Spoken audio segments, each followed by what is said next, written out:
नमस्ते, यहाँहरूलाई मेरो नेपाली किचनमा स्वागत छ।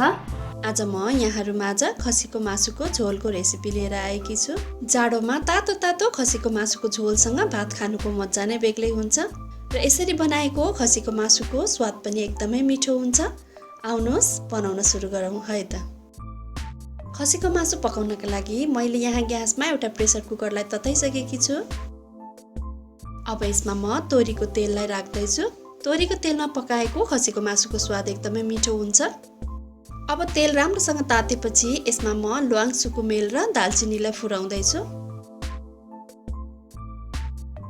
त्यसपछि दुईवटा सुकेको रातो खुर्सानीलाई पनि मैले यसमा फुराएँ। 2-3वटा तेजपत्तालाई पनि यसमा राख्नुपर्छ। अब मैले यहाँ 2वटा काटेको प्याजलाई पनि तेलमा राखेकी छु। अब एकैछिन चलाउँदै प्याजलाई हल्का पाक्न दिनुपर्छ।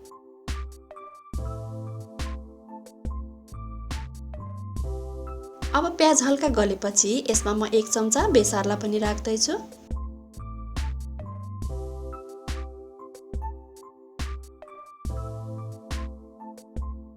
अब चाहिँ मैले यहाँ 1 किलो खसीको मासुलाई लिएकी छु। अब यसलाई पनि यसमा हाल्नुपर्छ।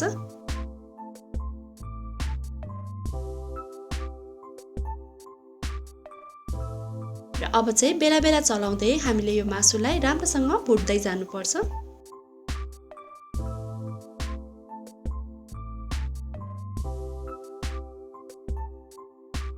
यदि खसीको मासु पकाउँदा त्यो मासुबाट पानी निस्क्यो भने चाहिँ त्यो पानीलाई हामीले राम्रोसँग सुकाएर भुट्नुपर्छ। तर यो मासुमा चाहिँ त्यति साह्रो पानी निस्किएको छैन, त्यही पनि म यसलाई अझै भुट्दै जान्छु।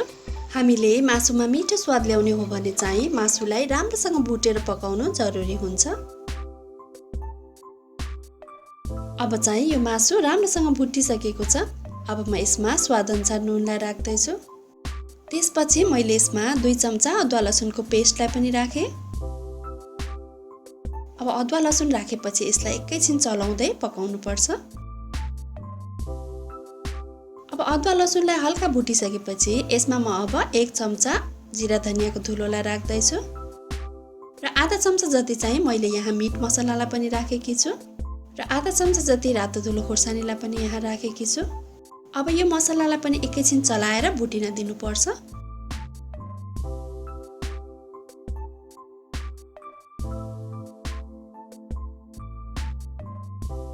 र अब चाहिँ हामीले सबै मसलाहरूलाई पनि राम्रोसँग भुटेर पकाइसकेको छौँ।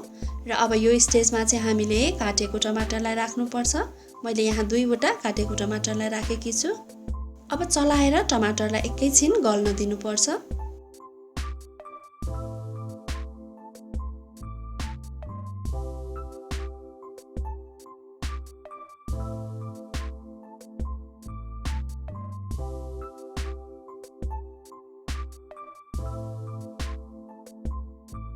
अब टमाटर गलिसकेको छ। अब चाहिँ हामीले यसमा पानीलाई राख्नुपर्छ।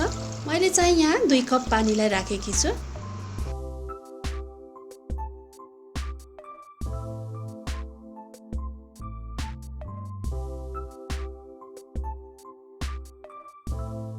र अब चाहिँ हामीले प्रेसर कुकरको बिर्को बन्द गरेर यसमा 5 देखि 6 सिट्टीसम्म लाग्न दिनुपर्छ।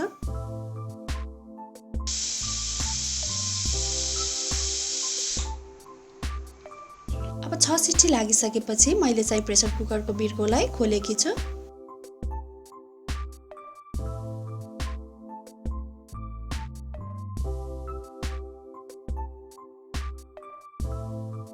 अब हामीले यसलाई पाक्यो कि पाकेन भनेर चेक गरेर यदि पाकेको छैन भने यसलाई हामीले फेरि 1-2 सिट्टी लगाउन सक्छौँ।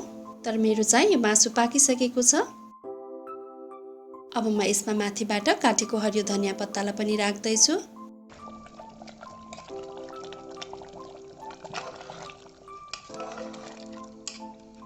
अब चाहिँ यो मासुको झोल खानका लागि रेडी भइसकेको छ।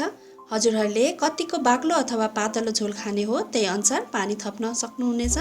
अब यसरी तयार भएको यो मासुको झोललाई हामीले भात अथवा चिउरासँग मजाले खान सक्छौँ र यसको स्वाद पनि एकदमै मिठो भएको छ।